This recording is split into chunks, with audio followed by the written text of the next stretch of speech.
Welcome to Wake, a cold reading of James Joyce's Finnegan's Wake, just to hear it out loud. Join Toby Malone and TJ Young, along with some special friends, as we puzzle our way through what we once thought was an unreadable book to produce a surprisingly listenable podcast. It is Monday, November 18th, 2024. It has been 178 days since we've started reading, with 496 pages complete of 628, meaning we have 132 pages left to go and are 78.98% of the way through Finnegan's Wake. Welcome to episode 32 of Wake, the podcast that's all about spreading the word, bringing the purpose and underlining the vital as we fulfill a long-held bucket list item, reading James Joyce's Finnegan's Wake out loud just once. I'm your host, Toby Malone, joined as ever by the man who always brings a smile to the face of everyone in every room he's ever been in. It's TJ Young. Hi, TJ. Oh, hi. I wouldn't say everyone. Sometimes I do. Everyone. Upset. Sometimes it's a director who's messing with your play. And I'm just like, hey, you know what? You and I have to talk real quick. But speaking of delightful guests, joining us, bringing the gravity and depth that we're all craving so much around here, is the man who holds the record for the most non-TJ and Toby appearances on Wake. It's award-winning playwright and all-round good guy and genius, Neil Wechsler. Hi, Neil. Hello, guys. I always feel like you just tolerate these introductions. You always... never look very happy. I'm excited to be here, and I am proud of that record. And I'm hoping to. Yeah, and I don't think it'll be broken. Yeah. Well, it's always a good day when we can bring you in because you take this book more seriously than anyone we know, and that's a good thing. I think it's nice to get a little bit of insight and analysis into what we're doing, and you've been a great supporter of what we're doing, even though you're very tolerant of our slapdash approach to the work. No, it's great. As I've said, I think that's the best path into it. And yeah, it's been fun hearing it evolve, and it's fun to participate. Yeah. Have you been listening along since we last saw you in the night lessons? I have been listening along. I have to admit, I've missed out on the last few, so I'm ashamed, and I will make sure to. That's okay. You can catch up. But I had pretty much listened to all. I've listened to pretty much all of them, I think, up until the last few. So I have to catch up. Yeah, well... If it makes you feel any better, there's not a single guest that we have had on who's been like, I am up to date. I've listened to absolutely every episode. I'm almost certain that the only person who's ever listened to every episode is me, just because I listen to them back to edit them and then to make sure that they're sounding okay out there. So it's fine. It's a lot. It's a lot. As I was saying, I used to listen to them on the treadmill while I was running, and it would just sort of lull me through my runs. And I've dropped running recently because I've had a bit of a sciatica issue, so I've been swimming. And so this Christmas, I've asked for there's a swimming headset that you can get, sort of a little goes inside of your swim cap, and you can listen to podcast while you swim. So I'm looking forward to after Christmas of listening to more Wake while I swim. I feel as though being underwater while listening to Finnegan's Wake is going to be a whole other experience. Oh yeah, that's special. I think so. I think it'll really drive me along and improve my stroke or something, or I'll sink. I'm not sure which. The swimming explains the shaving of the mustache. You're just trying to cut down seconds in the water. That's it. Yeah, it was really dragging my face backwards. And it's building towards the end of Finnegan's Wake, and if you bring it underwater, I mean, you're living it. You're like the embodiment of Finnegan's Wake at this point. Yes, yeah, I'd like to think so. I feel as though that immersion is a big part of what we've been working through, and it's also a big part of what you're working through at the moment in your current projects in terms of these immersive environments. So you want to tell us a little bit about the 2 Mounds of Sand project that you're working on right now with your play Grenadine? Sure. Yeah, I'll try to sum this up briefly. But I was interviewed for a biography of Edward Albee recently, and there was a lot of communication between me and Edward towards the end of his life, and that's why the biographer reached out to me. And it was a little traumatic to get into it because a lot of the communication had to do with a production that he was going to direct of Grenadine in New York, and he became ill, and so the production was dropped. And then right after that, like, the company dropped the production, New York Times dropped the press release that was going to go out, my agent dropped me. So it was one of those really bad stretches for a playwright where it's like, okay, well, there's the end of me ever being a living playwright. Wait, living playwright. That's a funny misspeaking there. A playwright for a living, I guess, would be the way to put it. But it was interesting having this conversation. It said, you got to sort of get back and try to like make. And Albee's idea for the play was to direct it with just 2 mounds of sand on the stage and nothing else. So it was just like the super spare production, which is kind of a throwback, obviously, to like Happy Days and so on. But it was more like a super spare environment. So it taps into a lot of the ways a spare production of it, and also a lot of the emerging technology that I've been working with over the years. And I was thinking about what would it be like to imagine an immersive Grenadine production, like wearing a headset and watching the sort of linear play unfold, and maybe sharing that, around the world. And like, I think theater in general has been resistant to kind of these emerging technologies, and for obvious reasons, right? Because, it's such the live in-person experience is so important. It's essential, but at the same time, there still should be some way we can share work around the world that's better than, let's say, like a Zoom reading or just filming a play, which doesn't really feel like the play. So the idea is to have a reading of the play where you get a really good audio, really good 3D audio capture, and then you imagine putting that in like the headset, and then what is the visual accompaniment of that? So it almost feels like you're maybe the central character in the play. And a lot of research is required to make this work, but long and the short of it, there are a few things that are kind of in motion now, both from companies that are doing some readings of the play, some schools that are kind of interested in exploring the technical aspects of the play, and the technical aspects of making that happen. And so my thought is you kind of bring those two things together and maybe something will come out of it. So that's basically where I am with it right now. Yeah, I love that you always use Grenadine as this canvas to paint on, because it's one of those plays that's so very, very precise in so many ways, a lot of the design elements that you've got in there, but then it's also open to so much interpretation, and it really gives you so much to work with. And I've had students, when I used to teach at Waterloo, students interpret Grenadine in so many different ways in my acting classes. And that was always really fascinating about the way they approached it. And then my wife's high school produced a production of Grenadine, and their interpretation was entirely different to anything that we did at Waterloo. And I love that. I love the fact that there's so much flexibility there, and so that you can take it into that immersive environment. Yeah, I had the student come in and say he wants to be a playwright. He's a first year. Asked him, what's your favorite play? He said, Zoo Story. And I was like, then do I have the play for you? And I think he's read it twice now. We were actually talking about a play he's writing right now. He's like, I want it to feel as precise as Grenadine, is actually what he said. And I was like, that's great. So you're inspiring the youth. I love that. It's the kind of thing that makes you, want to keep pursuing something like this, even though it feels like this kind of, hopeless thing, because obviously you were talking about a lot to make this something like this work, like an immersive project like this work. But I really do think this idea of there are multiple people in different places around the world that I think are interested in something like this, both in maybe the piece itself and then also in just what a presentation like this might do for the piece. So I think that, so it's cool to just hear stories like that. Thank you.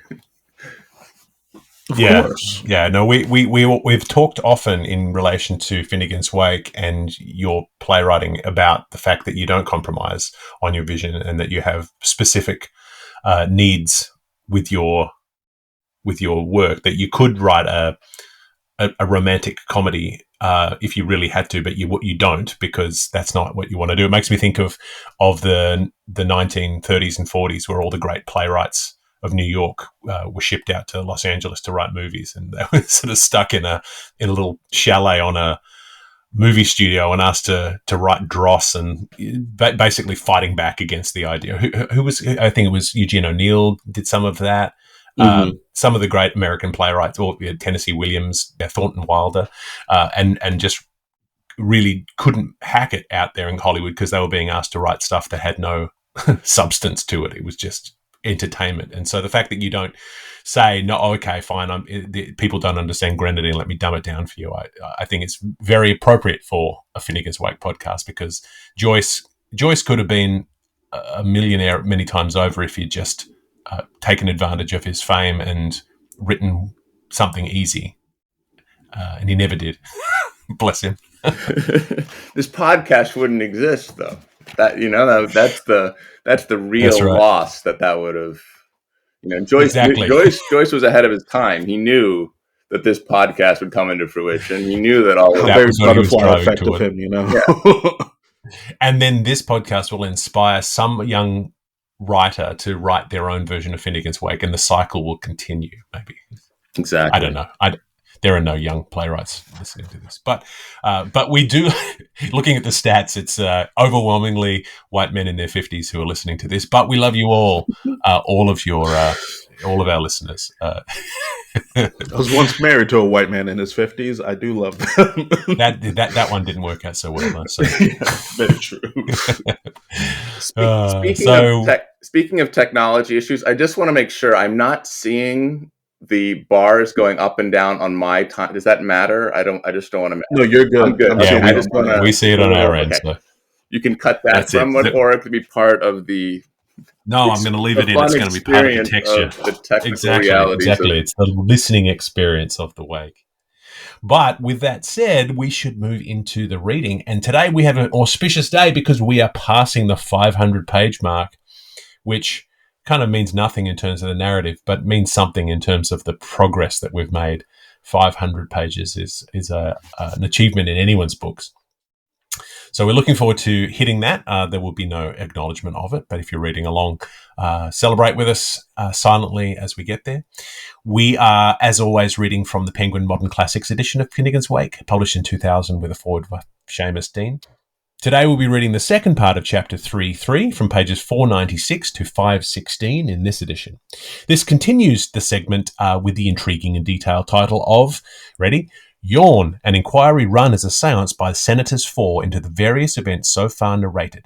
Sean, now Yawn, is the star witness ventriloquizing or channeling the characters who appear one by one, with HCE as a philanthropic urban planner dominating the last 20 pages.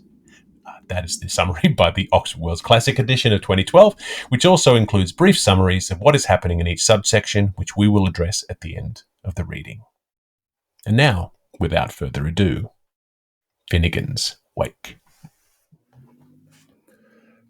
Pater paterum cum filiabus familiarum, orbat now, and arriring out of her Marjorie watersheds, and to change that subjunct from the trauma turgid for once in a while, and darting back to stuff, if so be you may identify yourself with the him in you, that fluctuous neck merchampter, blood fatter and milk mudder, since then our too many of her, abba nullifi, and getting on to the daddy again, as them were ne'er free of. Was he in tea ere he went on the beer, or didn't he on time do something seemly, heavy in sugar?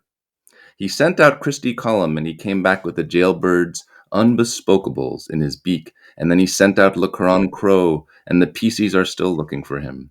The seeker from the swade, the bees abouties from the parent swarm, speak to the right, roticist cacani, he con ne'er be bothered, but mon ere be waked. If there is a future in every past that is present, quie qui non novi Queenigan, and quique qua at Queenigan's quake.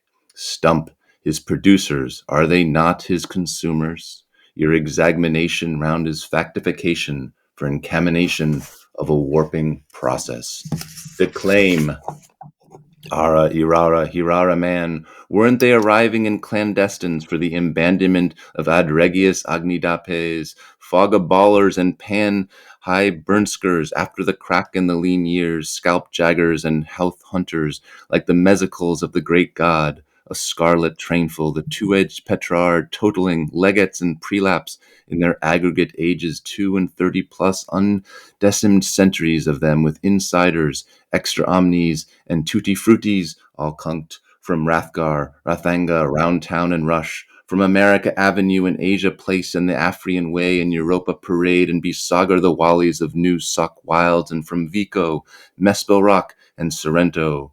For the lure of his wheel and the fear of his apadumic, to his salon d'espara in the keel of his crow like loads of oars flocking fast to Mount Max, a magnetic, afeard he was a gunner, but affared to stay away, Marionites, dumb drummers, Lucanicans, ash tumors, batters by parks, and Crumlin boyards, Phillipsburgs, Cabraists, and Finglassies, Ballymunites, Rahanaiacs, and the Bettlers of Clontarf for to contemplate and manifest and pay their first-rate duties before the both of him, 12 stone aside, with their thieve LaRue and their Sherv the Thirst, and their whiskey and Adfernos, and their whiskey and Nebreos at and in the licensed booziness primuses of his delightful bazaar in the United Magazine Hall by the magazine wall, Hosties and Co. exports for his 566th birthday. The grand old Maganus Moore, Percy and Raleigh, taker of the tributes, their Rinsky, Papa Cork, and Piotr the Grape, holding Dunkers, Durbar, Boot Kings, and India rubber umpires and Shaws from Paisley and Muftis and Muslim and Sultana raisins and Jordan Almonders and a row of Jam Sahibs, an odd Principessa in her pettied coat, and the Queen of Knights clubs, and the Cladag ringleaders, and the two Salamins, and the Halfa Ham, and the Hanses Khan with two fat Marashers, and the German Selver Geyser, and he polished up, protemptible, tintantambulating to himself so sulphuric, and there was J.B. Dunlop, the best tyrant of Irish times, and a swanks of French wine, Stuarts and Tudor keepsakes, and the Caesar Vitch for the current counter, Leo de Garius Sant Legger riding lap saddle long legs up the oak staircase on mule back like a Maxadius Ister Protos, hind quarters to the fore and kick to the lift, and he handy grabbed on to his trully natural anthem,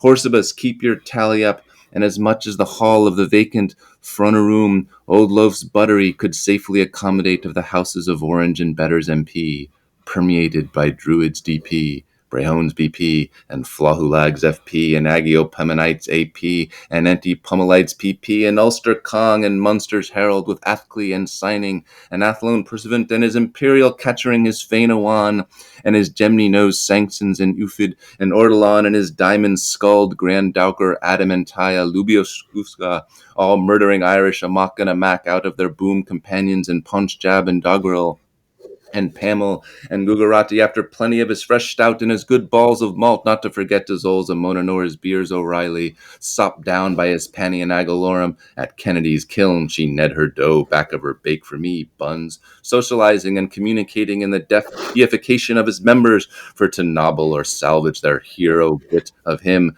the poor old Balse Loose, with his Arthurios Clay Roses, Doderic Ogonock rack, busted to the world at large on the table round, with the floodlight switched back as true as the Vernons have Brian's sword, and a dozen and one by one Tilly Tallows round in ring camp, circumassembled by his daughters in the four giftness of his sons, lying high as he lay in all dimensions in court dress and Ludmer's chain, with a hago fluorescent of his swathings round him like the commolium of scents in an Italian warehouse, Erica's clustered on his hair, the spectrum of his present mocking, the candy dites of his dad-tid bag pudding prodded to the deaf spot, bewept of his children and seraphim, poors and personalities, venturous drones and dominators, ancients and all ancients, with his buttoned-up expositoed for sale after referee's inspection, bulgy and glorious, bunged to ignorious, healed, cured, and embalmed summate, pending a resurrection of his bogey, most highly astounded as it turned up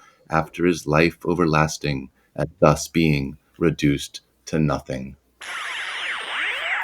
Bappy go gully and gaff for us all, and all his morties calisthenic, tripping a treepes, ninia twanting, mulo mulelo, homo humilo, don't see oh deddy, oh, dude, oh boss, oh Murther, oh Mord, mamato, moot maro, oh smirch, oh smirts, Woe Hillel, woe Holol, thou Thuoni, thou Thaunaton, Umartir, Udamnor, Chit, Merg, Ulumu, Huam, Kuam, Malawinga, Malawanga, Sir, O Sir, CRC, Hamovs, Hemovs, Mamor, Rockqueem Eternual, give Donal I in Dolemni.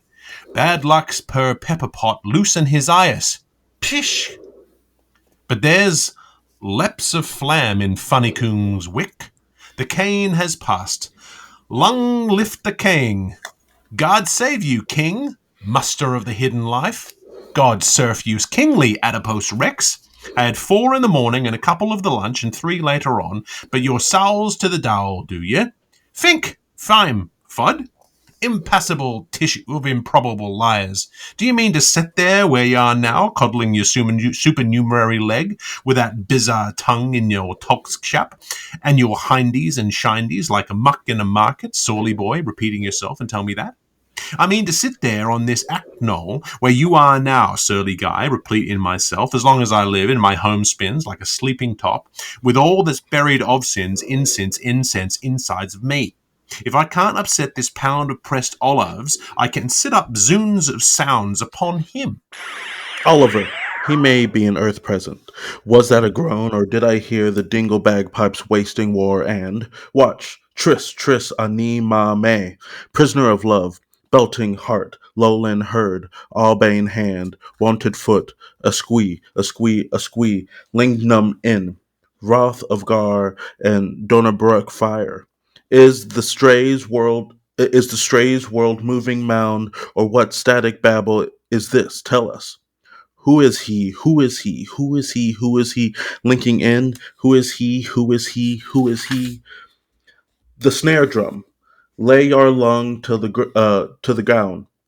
And dead giant man alive. They're playing thimbles and bodkins. Clan of the gale. Hop. Who's within? Dove gale and fin shark. They are ring to the rescue. Zin zin zin zin. From Abu. Cromwell to victory. We'll gore them and gash them and gun them and gloat on them. Zin zin. Oh, widows and orphans, it's the Yemen. Red shanks forever. Up lanks. The cry of the roe deer it is. The white hind. Their slots. Link link. The hound hunt thoring. Send us and peace. Title. Title.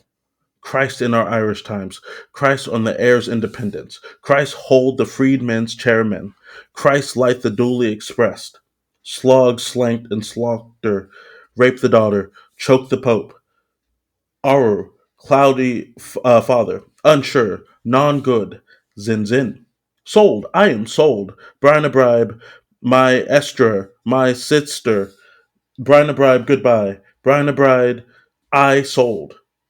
Pipette dear, me, fort, fort, by route, march, me, I'm true, true, it's old, pipette, my precious, zin, Brian a bride, bet my prince, Brian a bride, my prince, my precious, zin, Brian a bride, my prince, when you sell, get my price, zin, pipette, my priceless one, oh, mother of my tears, believe for me, fold thy son, zin, now we're getting it. Tune in and pick up the foreign countries. Hello?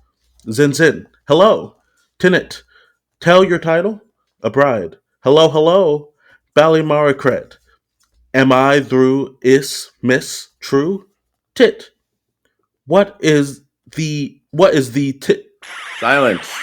Act drop. Stand by. Blinders. Curtain up. Juice, please. Foot.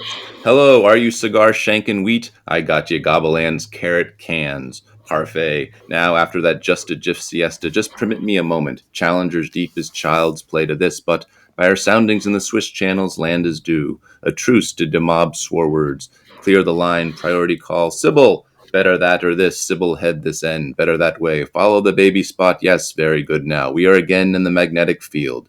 Do you remember on a particular Luke's summer night following a crying fair day, moisten your lips for a lightning strike and begin again, mind the flickers and dimmers? Better?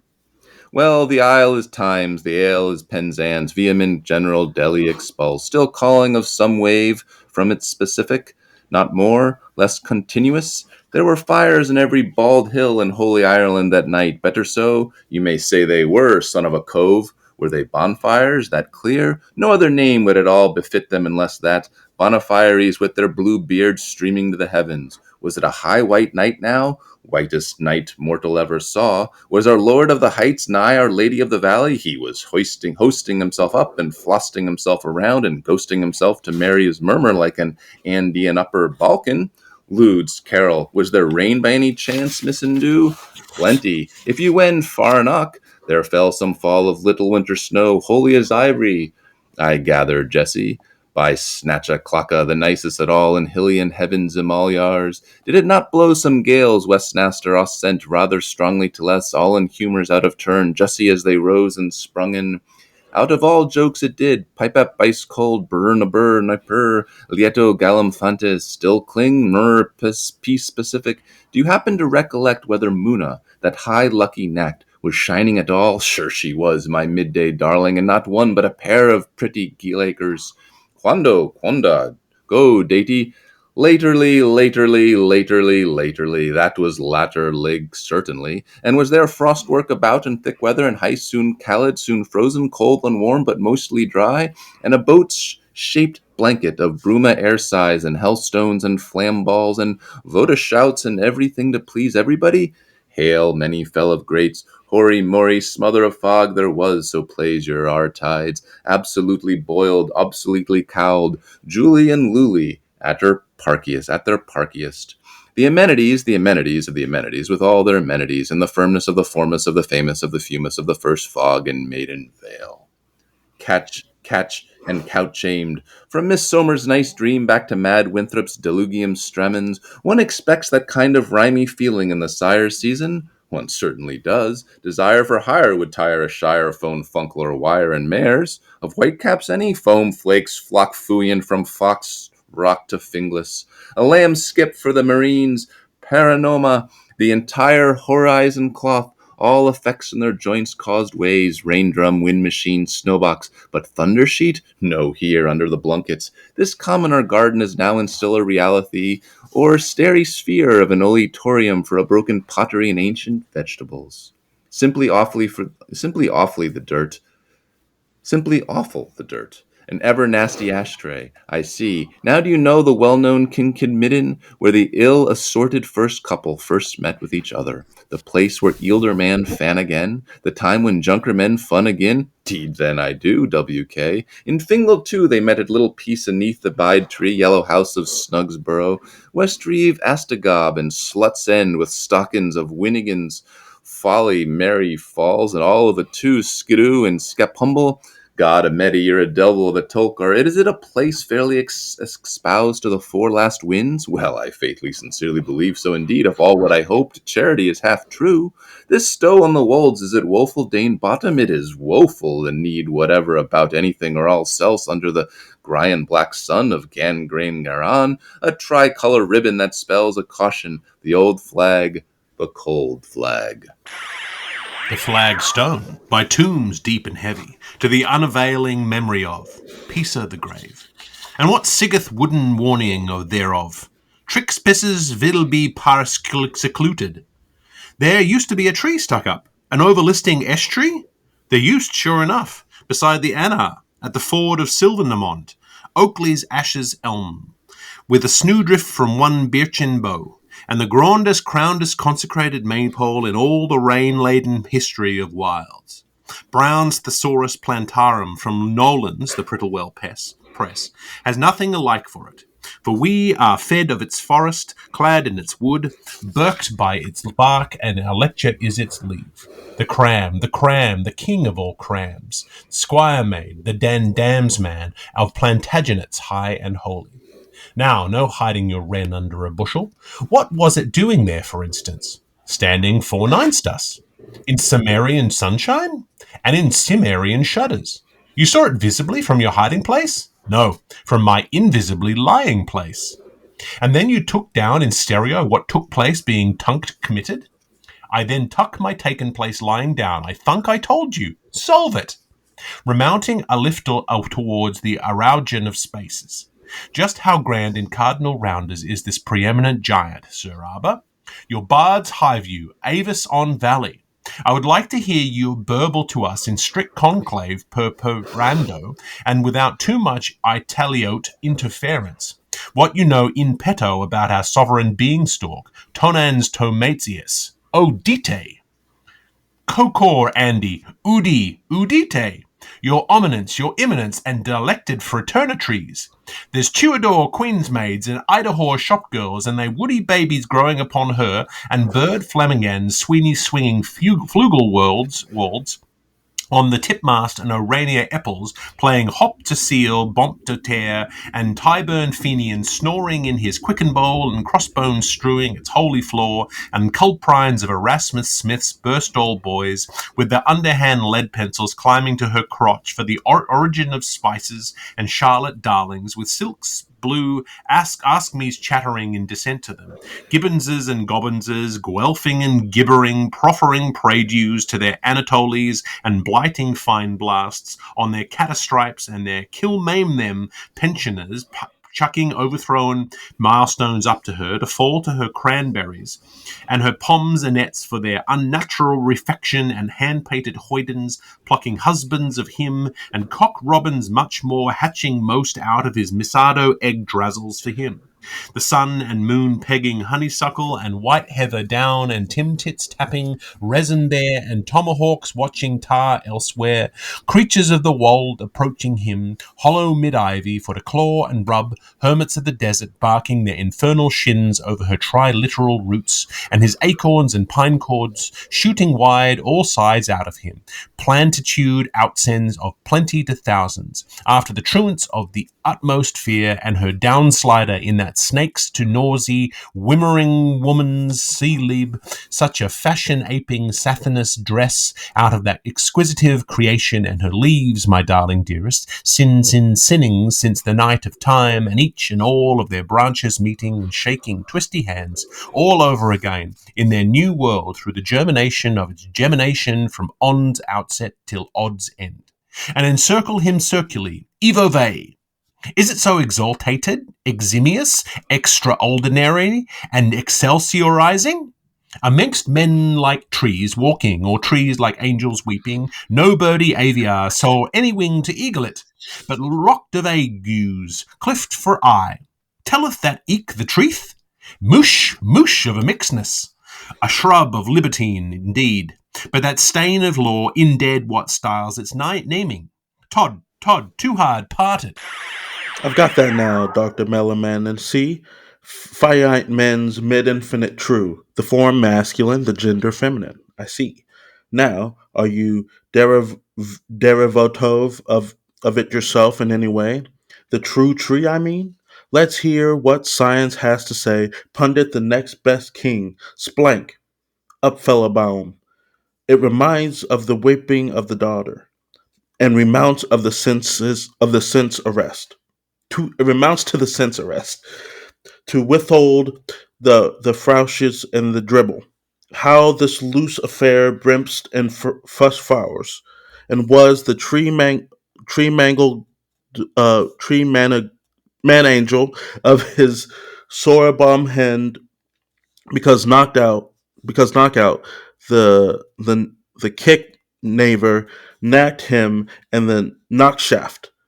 Well, he was ever himself for the presentation of crudities to animals, for he had put his own nickel name on every toad, duck, and herring before the climber clomb of loft, doing the mid-hill of the park, flattering his bitter holoft with the conundrums.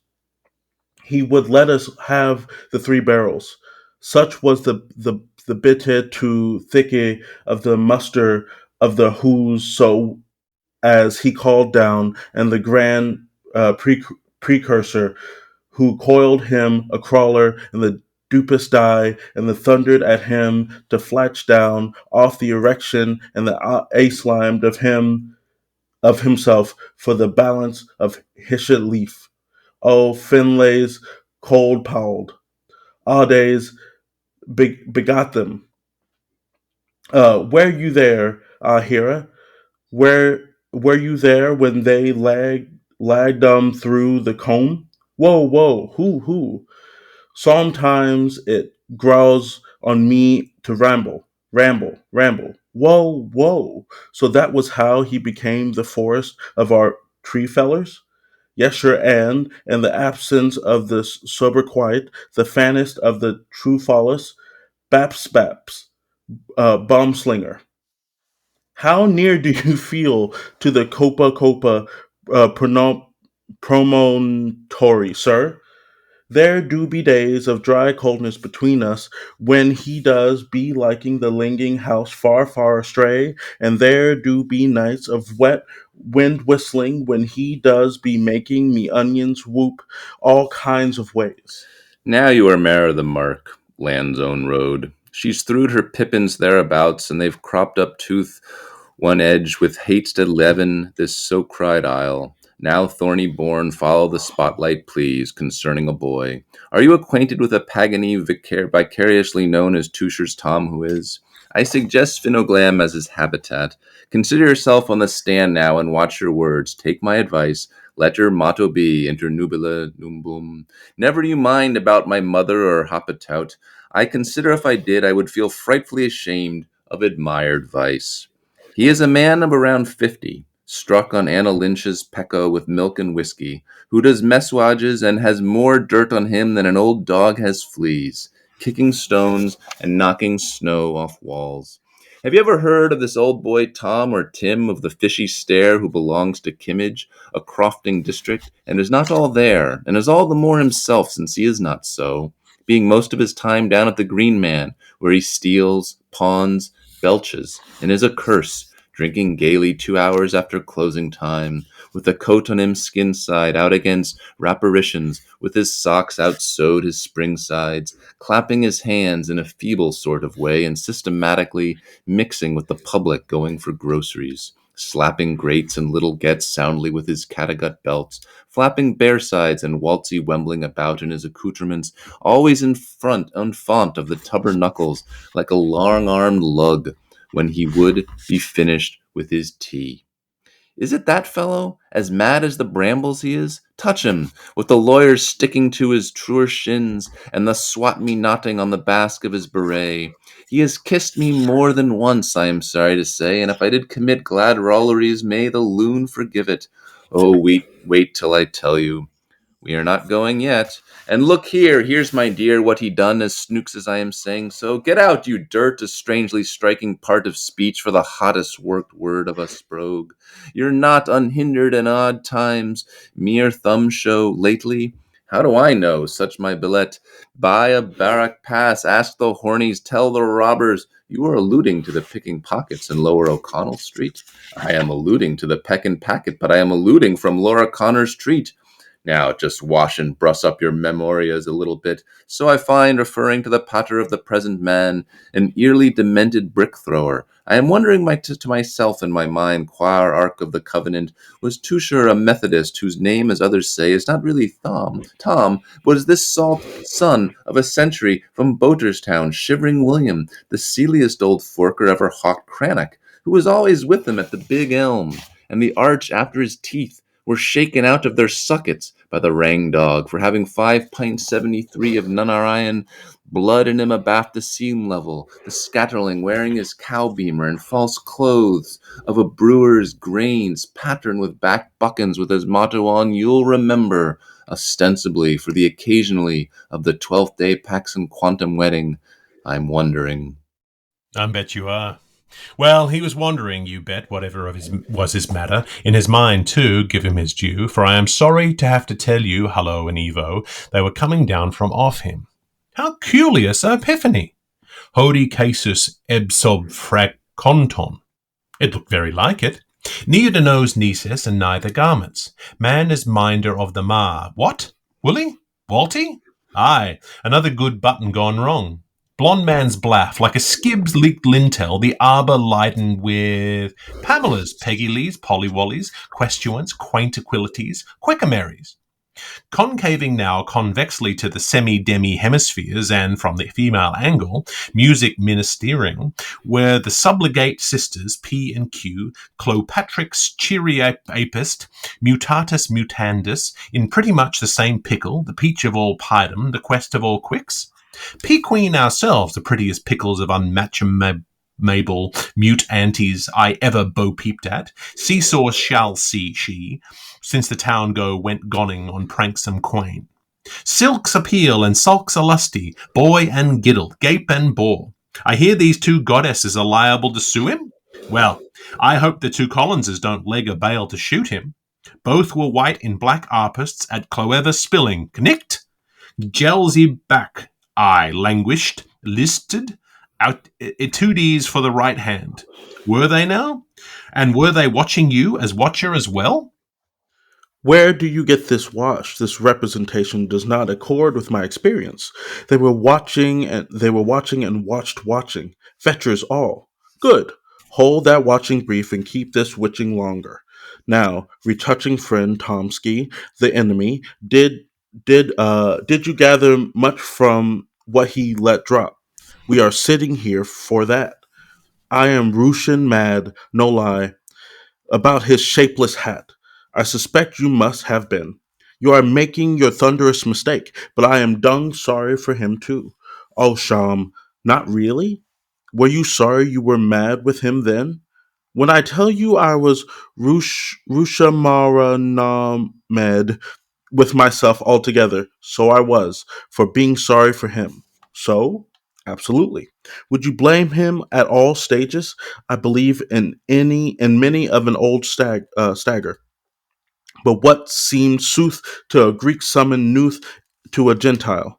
Who kills the cat in Cairo, coxes in Gaul? I put it to you that this was solely in his sunflower state, and that his heliodraping het was why maids all sighed for him, ventured and vied for him. Hmm? After Patawayu, Kansas, Lebanon, and New Amsterdam's, it wouldn't surprise me in the very least.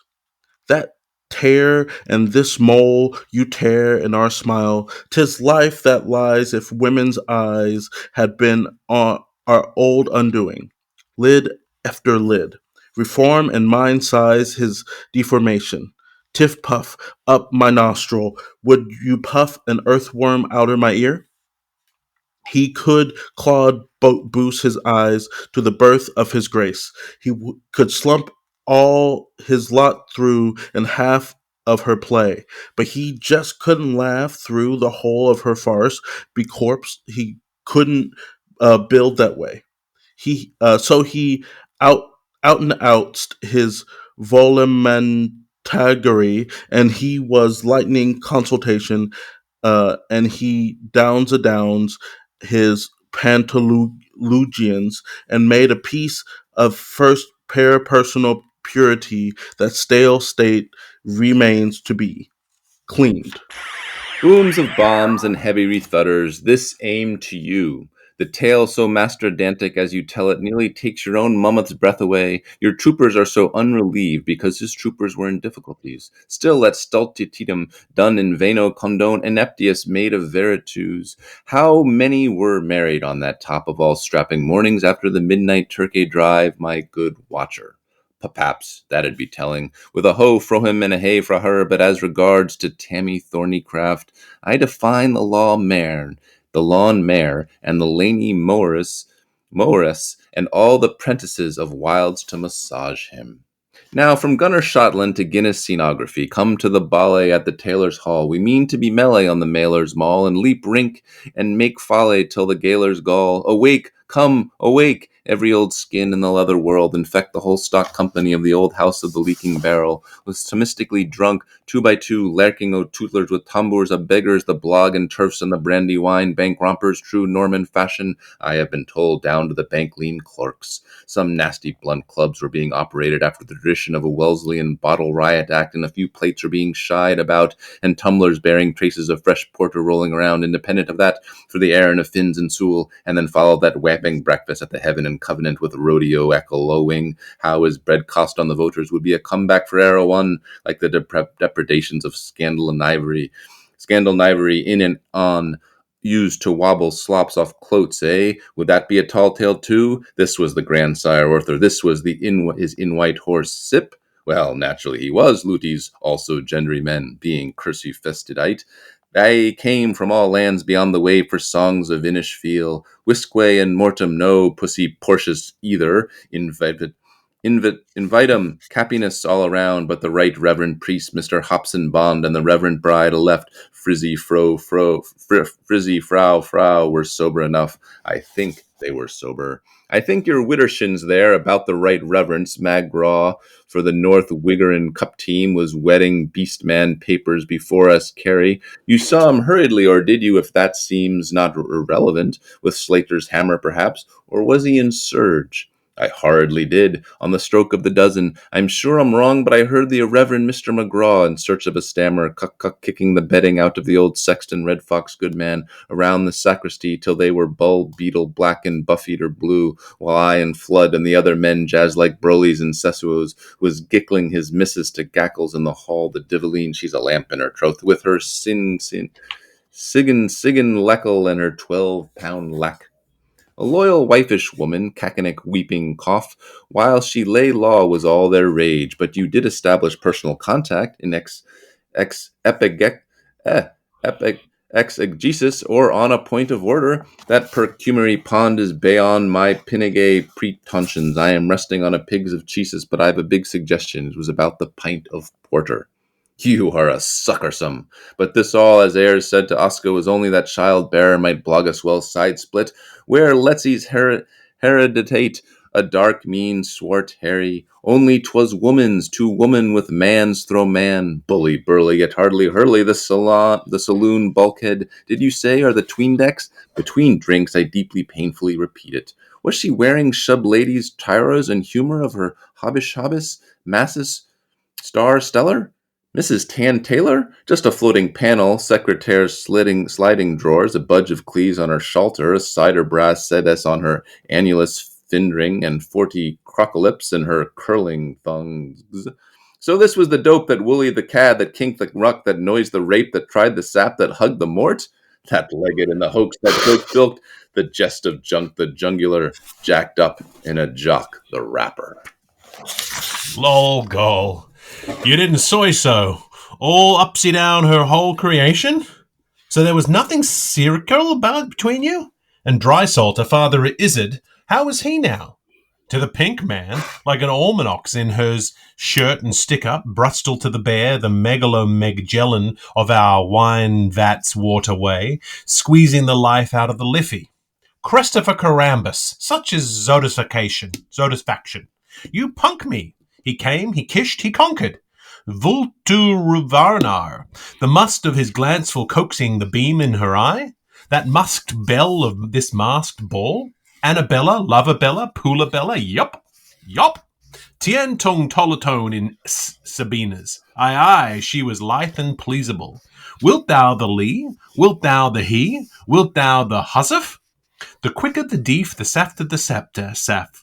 But the main, the mightier, the stricker, the straight. To the vast go the game.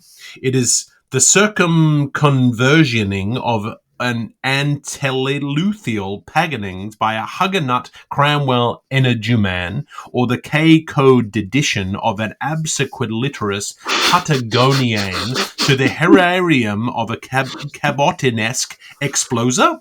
I believe you. Tape top, really, oh really? Norte, we're nowhere without ye. In steam of Cavos now our botos above our hearths doth hum, and Malchus crackles logs of fun, while Anglus cheers our Ingles. So lent she him an ear to borrow his manhood, so it appears, and borrow his namus. Sewelful eyes and sallowful hairweed, and the sickly sigh from her gingering mouth like a Dublin bar in the morning. Primus ori forsti me. The park is gracer than the whole, says she, but Shackleton's my fortune. Ever sort of being artained? You've soft a say wi ye, flatter o forward, and that, honey, I hurriedly chew you. Is that answers? It am query. The house was toot and come in by the bridge called Tiltas, but are you solemnly sure, beyond the shatter of the canicular year? Nascitur ordo seculi numfit. Seriously and serenely sure behind the shutter, securius indicat umbris tellerem. Date as? Your time of immersion? We are still in drought of Aminus Domine, Marcus of Corrig, a laughing hunter and purty Sue. And crazy-headed Jorn, the bullway born? Fluteful as his Orcan, ex Ugola Lenonomen. And jams of Delphins born, or as old as lay of Tofat? Daunts in the Nijitski Chorioepiscopally like an Easter sun round the colander, the vice, Taranta boon today. You should him prance the polecat. You should sniff him wops around. You should hear his peedy grots shraying as his skimpy skirpa crasher defa carumbus, a za dancer indeed. Der villish glad too. Auto veto semi ricordo. The pantaglionic affection through his blood like a bad influenza in a leap at bounding point. Out of prisky Popagenua, the palsied old priamate, home from Edwin Hamilton's Christmas pantaloonade, Oropros, Roxy, and Panther here at the Gaiety, tripudiating round the area with his 52 heirs of age. They may reel at his likes, but his noe bonum shin do. And wit was Lillabill Isabel Mandive made it, tryst and trans in trinnies and trains. A take back to the virgin page, darmit. I grant ye. The Quarbis quartet were there too, if I mistake not, as a sideline, but pace the contempt of Senate well to the fore, and an animancy meeting, metamorphosed to decide where again when to meet themselves, flopsome and jerksome, Luber and Delaric, drinking unsteadily through the carry quadrilles and Listol Lancers, and Master sings always with the conservative fifth of theirs, eh? Like four wise elephants inundating under a 12 pedestal table. They are simple scandal mongers, that familiar and all. Normand, Desmond, Osmond, and Kenneth making magical history all over the show. In some hum, some hum, and other marriage feats all over stakes. They are a stumbling round the ranking roars, assembling when big Arthur flogged the field at Annie's courting. Suddenly, some well-fired clay was cast out through the Schappensteckers of Hoy's house. Shottenly, there was a Hellfire Club kicked out through the Wazitais of theirs were like heavy tots, Enville cataclama tumbling. 3 days, 3 times into the Volcrum, punch, or no et Ecclesiastes, no one, ninny. There is no hay in Eccles hostel. Yet and I saw a sign of him. It could scrape out his acquaintances, name or redress him, and we'll call it a night. I, oh, L, you are sure it was not a Schuller's shake-up or a Pleiter's palming or a Wicker's wake, etc., turium you were at? Precisely. Mayhap, for a pronubis, Thunder's Day, at a little bit of heaven houth, the wife of Demetrius Dam, Earl Adam Fitzadam, of a Tartar, Bertha, or Sackville Laurie and Moreland West, at the Auspice for the Living, Bonnie Brook, by the river, and A. Briggs Carlyle, guardian of the birds' maids and deputizer for groom, pontifical mess, or soddenly shot, furtive fired by the riots, no flies. Agreeest? Mayhem. Also loans through the post, with or without security, everywhere, any amount. Mofsovitz, swamp stakers, purely providential. Floods. The pink man, the squeeze, the pint with the kick, and then the punch to galicize it. Fox, the lady with the lamp, the boy in the barley bag, the old man on his arse.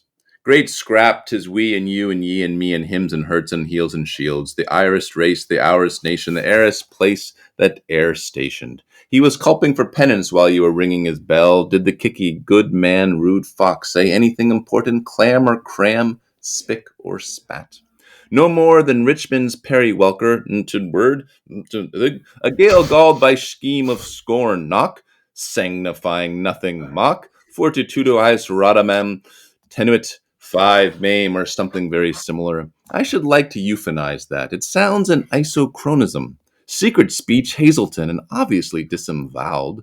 But it is good lay law, too. We may take those well-meant kicks for free, granted, though alter virus void, and in fact unnecessarily so. Happily, you were not quite so successful in the process verbal whereby you would sublimate your blepharsopasmochical suppressions, it seems. What was that? First I heard about it. Were you or were you not? Ask yourself the answer. I'm not giving you a short question. Now, not to mix up, cast your eyes around Capel Court. I want you, witness of this epic struggle as yours so mine, to reconstruct for us, as briefly as you can, and exactly the same as a mind's eye view, how these funeral games which have been pouring over us through Homer's carrier pigeons, massacredoed, as the holy name rally round took place.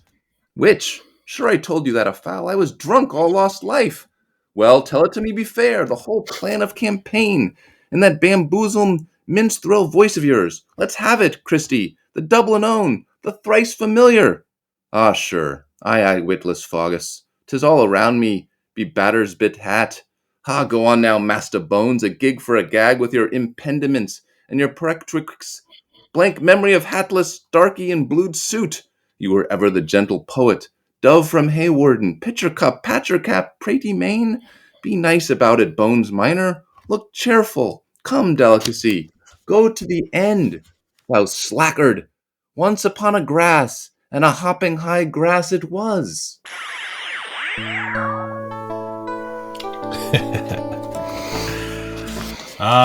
Delightful.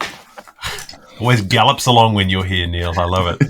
And I have no idea what happened. The whole time I was like, I am not catching anything. You know what this reminds me of so much? Actually, we were talking about Albee earlier, right? And I remember being really frustrated with him at one point because we were talking about how theaters are so obsessed with summaries, plot summary, right? They're like so obsessed with like, can you describe that in one or two sentences? And I was like, they're always asking what it's about. And he said, Neil, the next time they ask you what your play is about, you say it's about 90 minutes.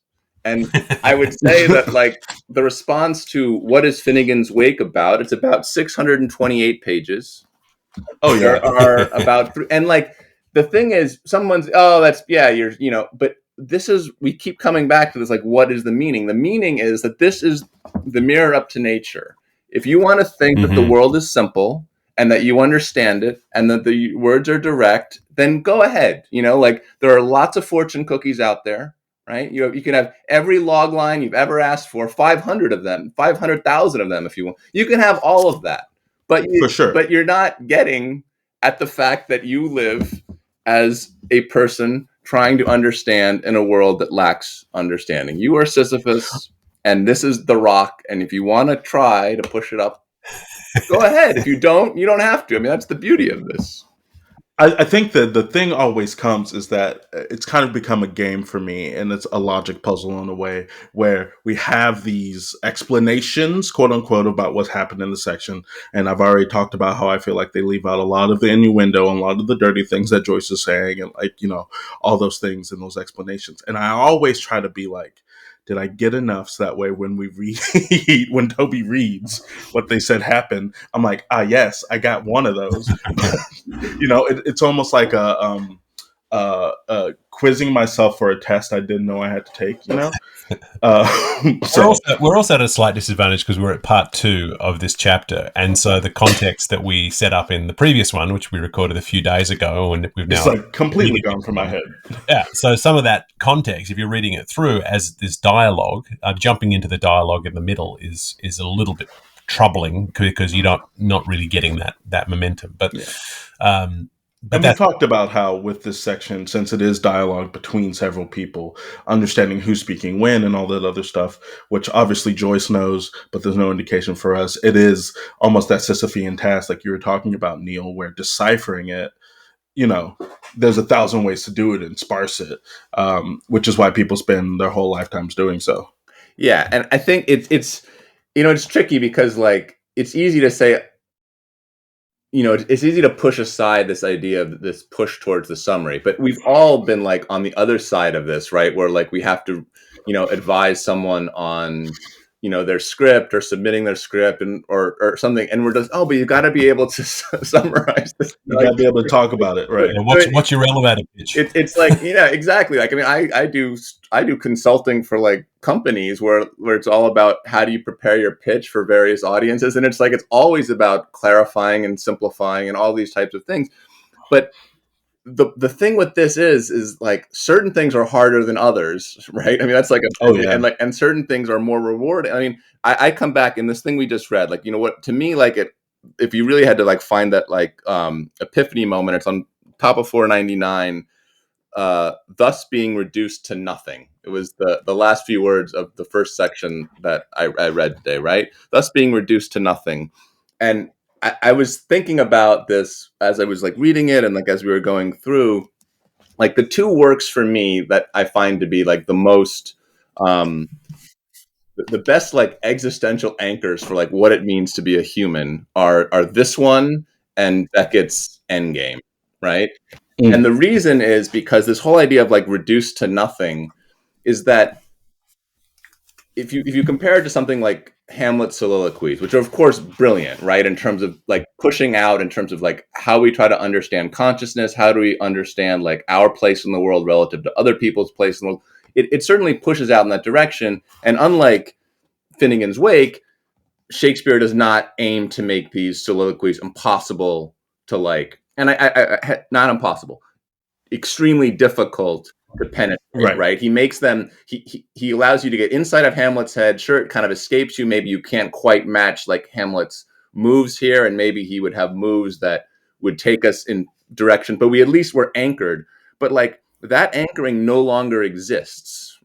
I would say for human, if we look at the world around us, you look at the world of the large language models creeping in, right? With which mm-hmm. I think are completely hilarious when you see the way they people interact with them and the responses outward. So I think Joyce writing this piece between the two world wars, while all this stuff is happening with quantum mechanics, our understanding of science and all these things are up in turmoil.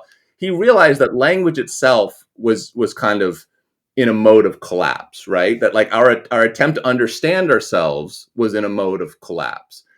Beckett with Endgame afterwards was writing about, well, if it's a mode of collapse and I can't keep up with Joyce and I want to keep trying to understand the world, I'm going to go in the other direction and go super, super spare.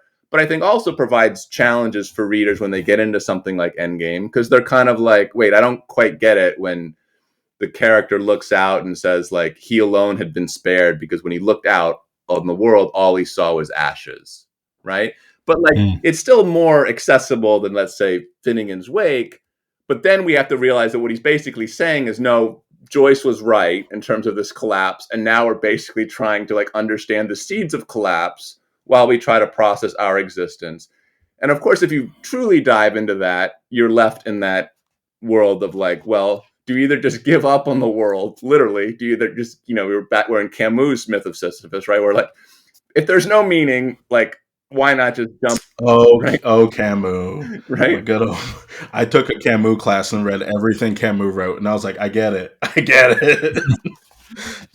And so it is that dilemma where we're sitting here doing a podcast on, right? We're clearly pushing forward. And we clearly grasp some of the layers of this. But again, it's like to what degree do we as human beings want to actually confront stuff like meaning at a deep level, or do we simply want to find the place that we can manage what we think we can manage, knowing that we probably can't manage it, and that thinking that we can manage it and not being able to manage it is likely to lead to all sorts of problems, both for ourselves and for everyone around us, right? Like, so there's those. That was a long-winded way of explaining my thought that thus being reduced to nothing was the anchor point of this particular thing we read, but you've come to expect it of me, I guess. I mean, it's an anchor point that I think is dominant in a lot of writing in general. Like I've been rediving into Audre Lorde, and there's a statement that Lorde said that is like, we were never meant to survive. And for some reason, that has just been sticking in my head, right? And it's basically a statement of like, stand up for what you believe in, say the thing that you need to say, speak your truth, right? Because at the end of the day, we were never meant to survive anyway. As in, like, we're all going to die, live the life that you need to live. And like, there's something about that statement, we were never meant to survive, that has just been ringing in my head for the past like couple weeks. And I think it is that same sentiment in a different way. You know what I mean? Absolutely. Yeah, that's a good touch point. It really is, because I think that does resonate. And yeah, it again provides that, like, I forget who said it like this, like the truth is hard, but it's clean or something. I remember someone saying that. I think, and like, there's something so great about that, because we always think that clean is going to mean a kind of like simplicity, but think about that line of like, we were never meant.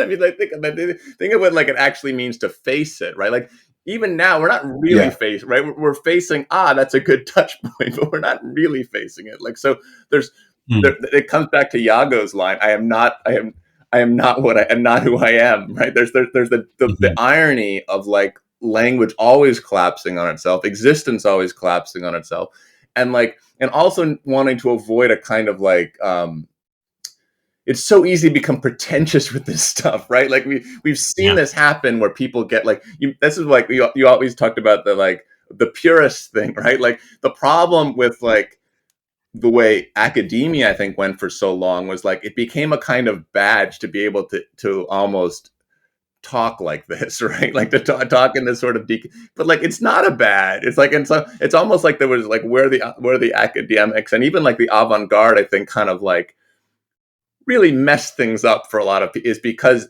it became this thing of like, we see this in politics now too, right? Where intelligence turned into a kind of like, almost, and it's not to say that intelligence isn't like it, because it is important, but like the pretension is not good, nor is the reduction of like it's very hard to find the place at which we can treat this. It's a common thing. Everyone should be able to engage in this equally, right? There's nothing like, no one should like have like. I'm doing a really, really really good job of articulating this right now. It's like I'm like proving my point with my inability to articulate this. But why did we move in this direction of like trying to understand challenging things as being a kind of pretension? Like, to me, like, it should be the most like basic human questioning spirit that defines this.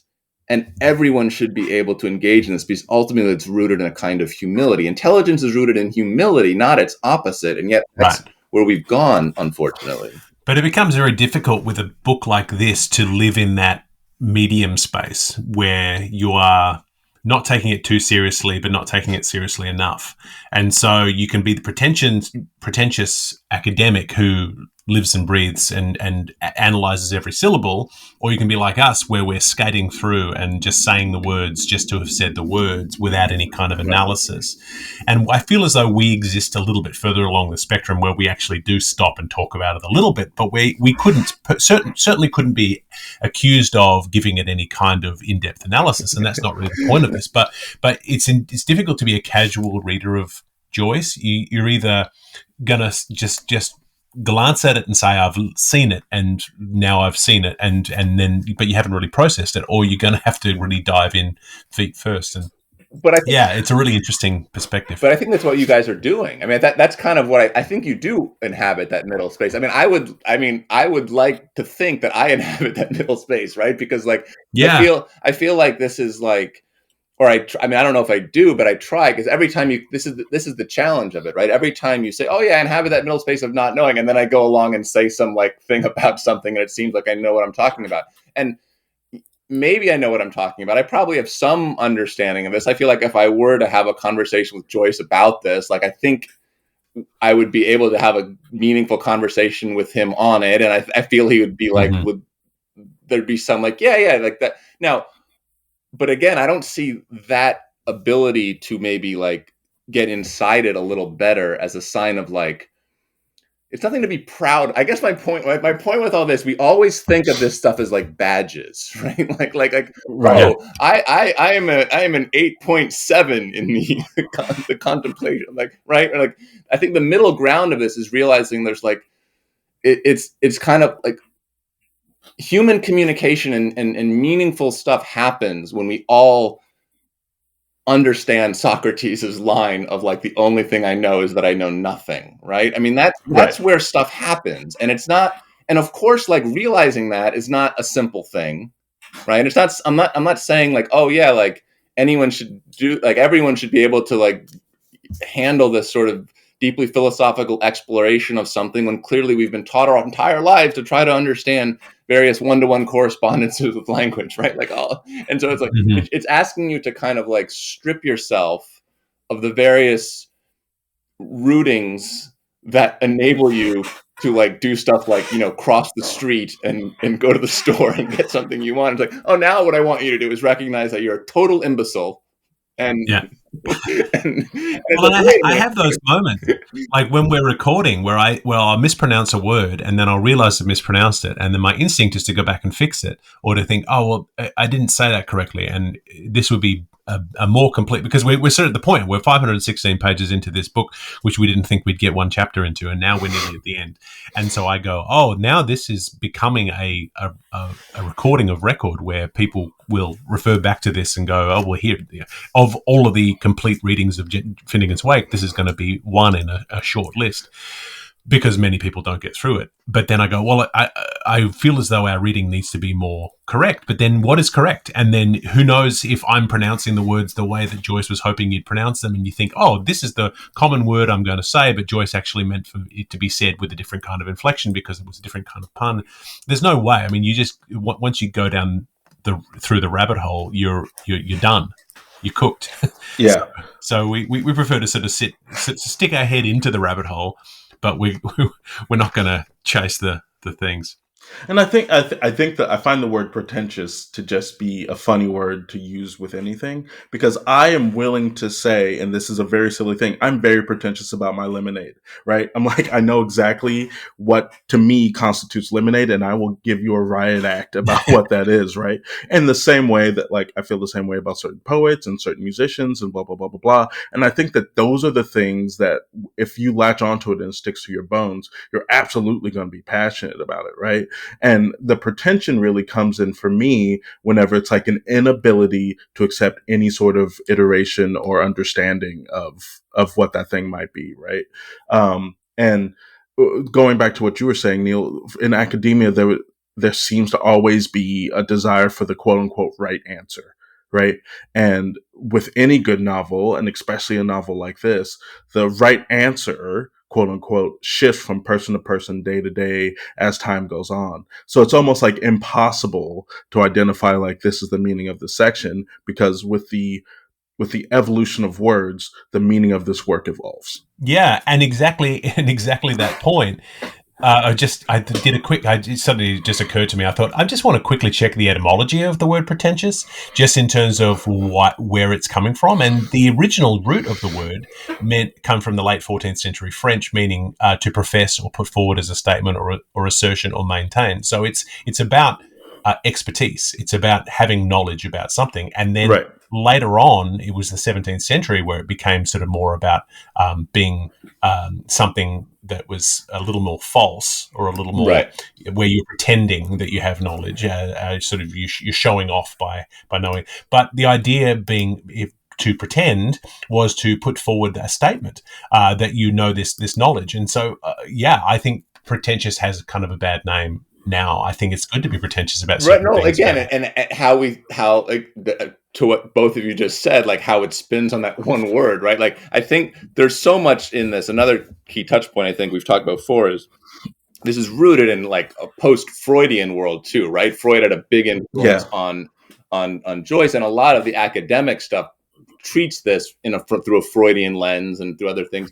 But what I think comes out of that is this idea of pretension. I think I may have mentioned this on the last podcast. A professor of mine at Yale wrote this book called Knowingness, Jonathan Lear. It's a really good book, which talks about how, like, in our culture, like we've moved away from some of like the sort of Freudian ideas of the way how the mind is set up, and sort of, for certain reasons that are understandable, what we'll replace it with is this thing called knowingness, right? And that, like, it's ultimately the downfall, because people think they understand. We've created enough that the pretense that this 14th century, right, leads to the seventh. Like, it has led to this idea that when someone says something, we see this on social media like a ton, right? When people say their point, it's astounding the way people think like a statement on social media provides a kind of truth telling, right? And like, Right. and it's like,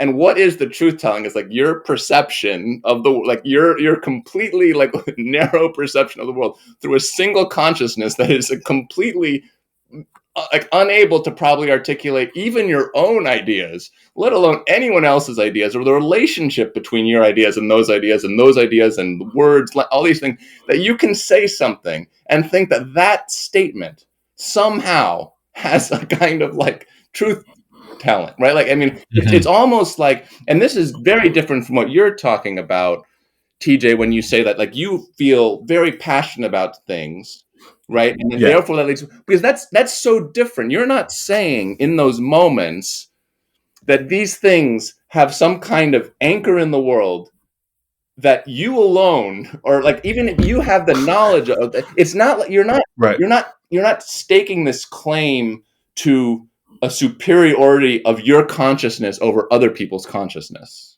right? It's very different, yet it's often mistaken, because like the ego has become so absurd in our culture that it's like we have this cult of personality, and this cult of like the words I say, like my sense of myself. It's like the actor universe of like the person on a billboard has become like the way we think about, too often becomes the way people think about themselves and the relationship to truth.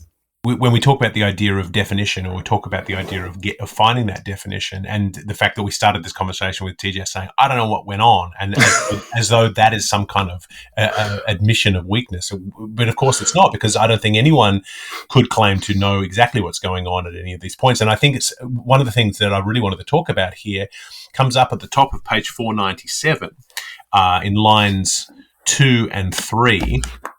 There is a line there that says, your exagmination round his factification for incamination of a warping process. It's a really important line, because that became the punning title for the defense of Finnegan's Wake that was published in 1929, called Our Examination Round His Factification for Incamination of Work in Progress. I think it's quite thrillingly brilliant that they took that line from page 497. Obviously, it wasn't 497 when it was published in 1929. So Wake had been published. Joyce had been writing this for 13 years, and it wouldn't be published for another 10.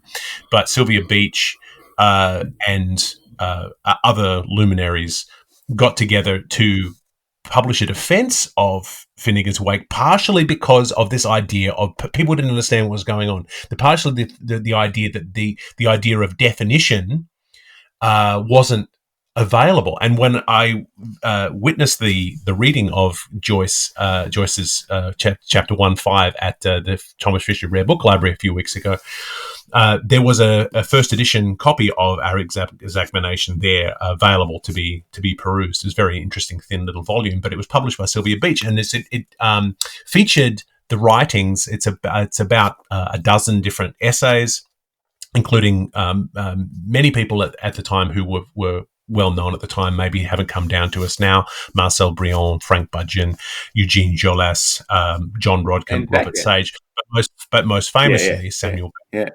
And Beckett sort of leads off and gives us, and Beckett's obviously the most famous person involved. There was also 2 letters of protest that were published in this to say, because it wasn't just all fan letters. It was a couple of people said, "What the hell is going on?"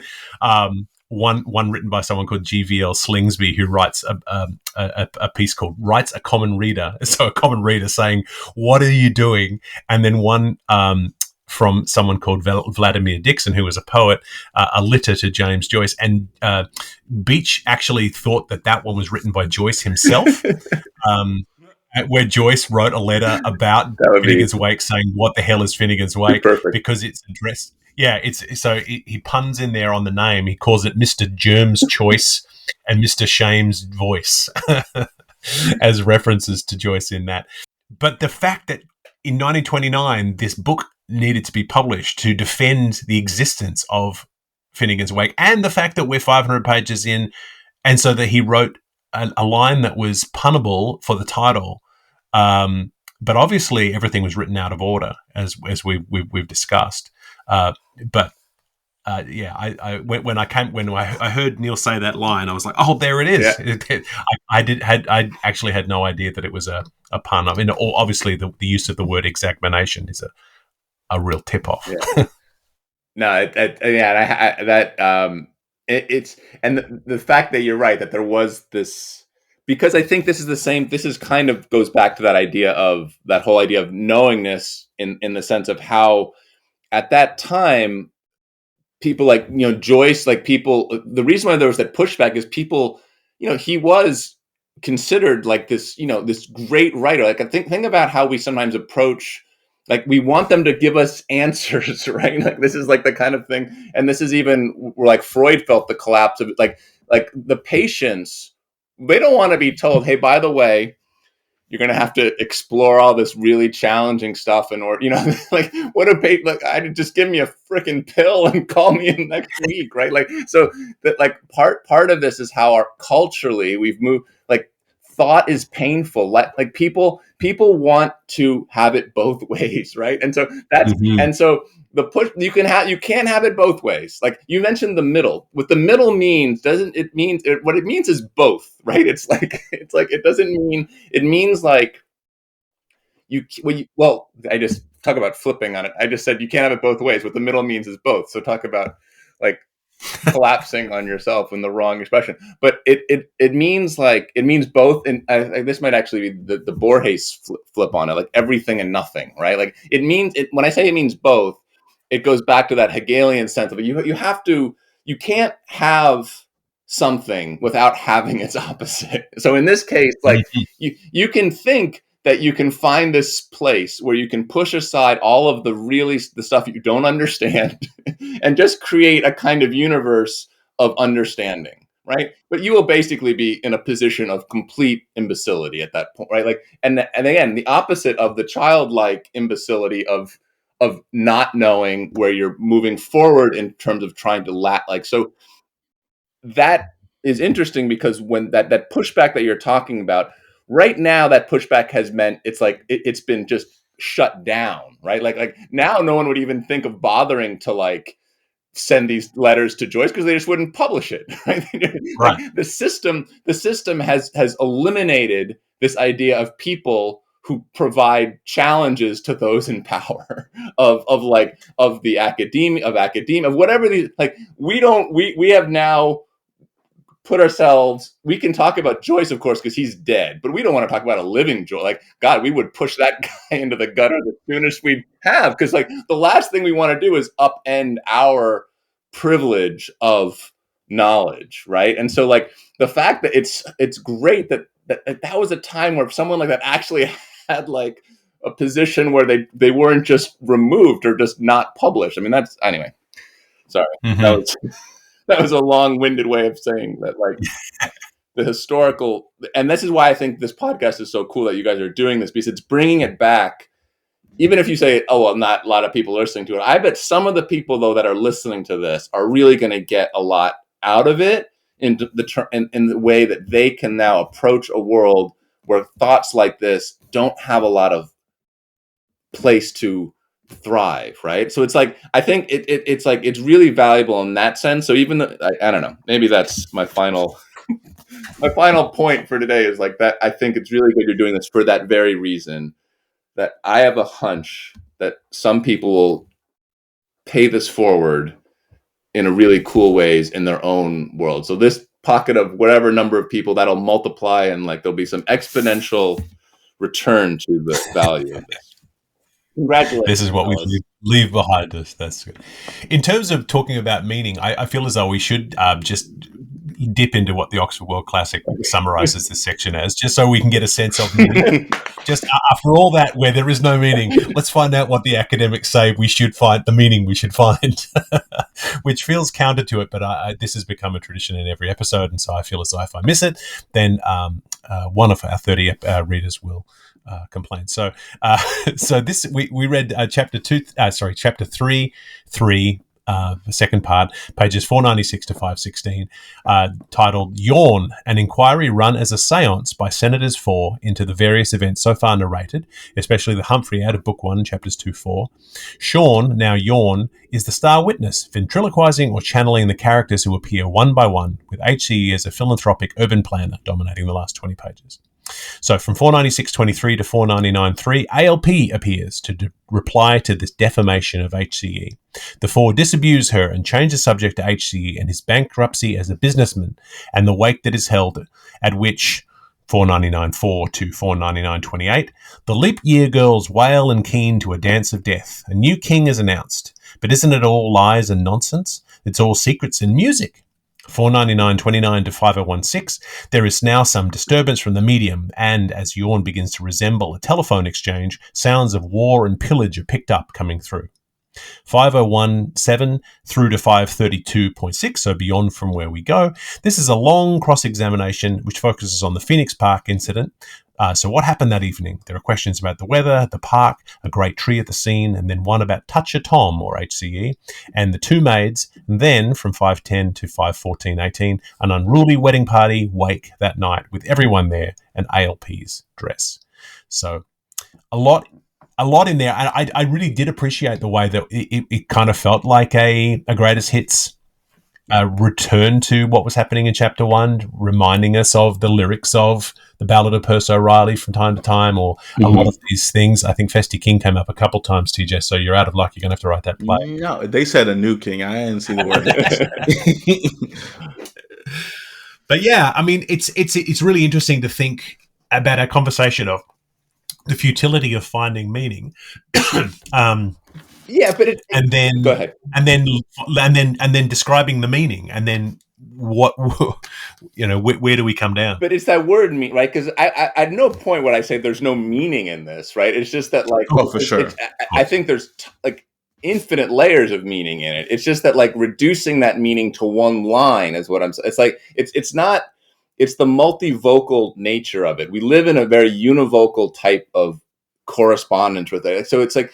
So the word meaning, just like the word pretentious, all these words, we have to recognize that, like, you can't bottle it up. So I'm not saying that summary is not important or that people don't want that summary. Like, it's good to have that summary, but to think that the summary is somehow the answer in the way, like the No Fear Shakespeare. Oh, we don't need the Shakespeare. We'll just give the summary of it, and like that'll be what the students will read. It's like it's this idea that all you have to do is reduce something to its one-to-one correspondences to get at meaning. The moment you do that, then meaning collapses. It doesn't mean that summary isn't important, but that it's just one layer of many layers. That's kind of Yeah, and that's the thing that I find most frustrating about the academic approach is because generally people will write a book or will write as when I was a dramaturgy professor, I used to get frustrated with dramaturgy texts that would say, this is the way to do dramaturgy. This is the way. And I would say, that's not how I do it. So does either that means that there's more than one way or I'm doing it wrong. And I don't think I'm doing it wrong.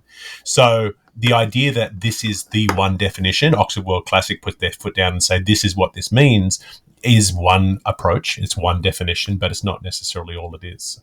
And one of the things that sort of really brings me on to is that on page 500, there's a repeated sound of zin zin that comes in. TJ, you spoke about this section here, and I looked that up because I thought, what is going on here? And that I found that really interesting because from definition, first of all, the first hit that I found on Zin Zin and Finnegan's Wake came from a company whose business it is, a modern company who have adopted the name Zin Zin. And they've said, why are we called Zin Zin? And they said Zin Zin is a name that is a colloquial French for crazy or bonkers or loopy or nuts or whatever. But it's also a French placeholder name that means something when you don't know or specify the actual name, like when you say, what do you call it, or thingamajig or whatever. In French, Zin Zin means that. But this company is a company whose job it is to name other companies. So they're a naming agency. They are coining names for other things, which is very Joycean. And it's very, I mean, obviously Joyce is also, with the antenna, with the noise of the telephone exchange coming in. So, but the fact that it's using a French phrase for a placeholder or a word that you use for other words, and then it's been adopted by this modern agency in a very savvy kind of way to suggest that we are the ones who name other things, and then it's a word that comes up in Finnegan's Wake where Joyce continually names other things. I thought that was really, really cool. Yeah, that's cool. That Joyce also mentions immersion in this chapter, which I felt was a nice sort of circular moment when we were talking about immersion at the beginning. Yeah, lots of fun stuff in this chapter, even though we don't know what's going on. You do know. Don't shortchange yourself. You know what's going on. You just also don't know what's going. It's like it's living with it's living with. Well, it's I mean, it's interesting. Duality is important. Well, because a lot of people who would say, I looked at Finnegan's Wake, I heard Finnegan's Wake, I don't know what's going on, so I quit. And I would say, well, what happens when you go to German opera? What happens if you go to German opera in Germany where there's no English surtitles? Right. Can you enjoy it? Of course you can, because there's a different kind of enjoyment where you understand, where you're interpreting different kinds of areas of meaning making. It's not necessarily about someone telling you a straightforward, the go-ahead plot, as Joyce said. And so there has to be different ways of interpreting things, and it's good to challenge ourselves in that way. And it's really funny because if you go see an opera in another language, there's still someone who has done the work and be like, here's the plot before you sit down. And with language, it's this idea, like, I think, this goes back to this idea of we've shut out this idea of word music, right? Like, we don't, it used to be for so long with literature, like it's very, very recent that we've moved away from this idea that like great literature is ultimately a kind of like, it's the sound is the, like, right? And I think that's where this piece is problematic for people, is because they don't either try to hear it in turn. I'm not talking about like hear it out loud. I'm talking about like and hear it when you read it, right? It's like why some people say, well, I can't understand. Like it's that sense of language for so long was basically poetry, right? Like the initial, even like in theater, we're talking late 19th century, where there started to be this shift away to prose. The moment we shifted from poetry to prose, meaning became really problematic again, because people all of a sudden started to search for this kind of like, oh, now we have prose, right? Like so whereas like if you went back to like early art, ancient cultures or religious texts, to go back then and be like, hey, by the way, what we're gonna do now is like, and of course you had with those religious texts, people spend their entire lives trying to understand, but it was clearly trying to understand, not one-to-one, but like, okay, we're going to talk about the 48 different ways this can work, right? Or whatever, and then layer those, and that's going to lead to, we've gotten away from that. And the moment you say that, oh, you think that's a good thing that we've gotten away from it, you have no hope for being able to access this, let alone access, any kind of meaning, I would think, other than like the most basic day-to-day operations. Absolutely. And that's why that word music is so important, because when you have moments where we're reading and I go, I have no idea what's happening, then I put that quest for meaning aside and I just enjoy the fun of being able to say these words. You wrap your mouth around these words, or the challenge of you had a long section in one area, Neil, where you didn't have a punctuation point or a period for maybe a page and a half, and you really got on a flow and you flew with it, and you clearly enjoying just the chance to carry that momentum through, regardless of meaning. And if we stop to pause for meaning, which I think a lot of reading groups do, and for good reason, they stop to say, well, what did it mean in that sentence? But when do they stop? Do they stop at the end of that 2-page paragraph and then say, well, what happened in that paragraph? Or do they go line by line? And yeah, they're very different ways of interpreting it, and it becomes bottomless. Yeah. Love it. Well, we have talked about a lot today. As always, Neil makes us ask the big questions and helps us delve deep, and we're so glad to have had you here.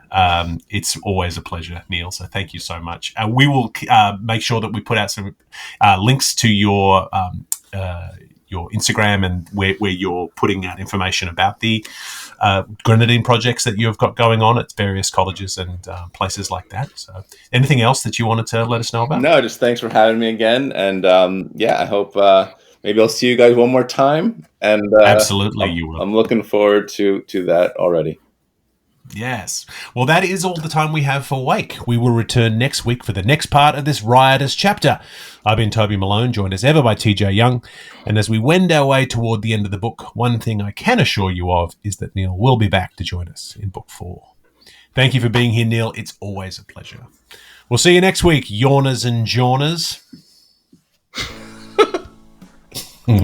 This has been Wake, a cold reading of James Joyce's Finnegan's Wake, just to hear it out loud. If you've made it this far, thank you for your dedication. Join us next week for another segment of Finnegan's Wake and a chat about what we've found. Wake is a Moon Street Media podcast, engineered by TJ Young and Toby Malone. Our theme song is The Ballad of Perso Riley, arranged and performed by Meg Logue after James Joyce. Wake is recorded in Canada, where Finnegan's Wake is in the public domain. For community and bonus content, join us at our free Patreon at patreon.com/wakepod. If you have questions about Finnegan's Wake, don't ask us. We're just as confused as you are.